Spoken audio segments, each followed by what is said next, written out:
మీకు ఎన్నిసార్లు చెప్పిన బుద్ధి ఉండదా? ఉడికెళ్ళేటప్పుడు మీ నాన్న సొక్క వేసి రావద్దని.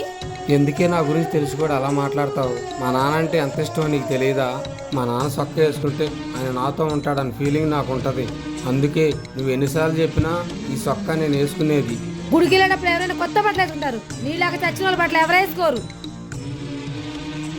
ఏంటి గురించి చూస్తున్నారు? నేను చెప్పే మాటలు మీకు కోపం వస్తుందా? మంచి చేత ఎవరికైనా అంతేలే. ఏంటి నువ్వు చెప్పే మంచి? మరి నీ ఒంటి మీద ఉండ బంగారం చచ్చిపోయిన మా అమ్మదేగా.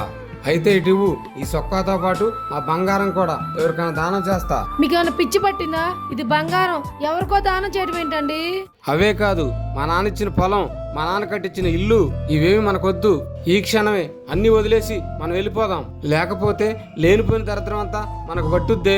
అమ్మో, మీరు ఎన్నైనా చెప్పండి, ఇల్లు పొలం మనమైతే వదులుకోవద్దండి. అయినా ఇల్లు పొలం తీసుకుంటే దరిద్రం పట్టిద్దన్న అడ్డగాడిది ఎవరండి?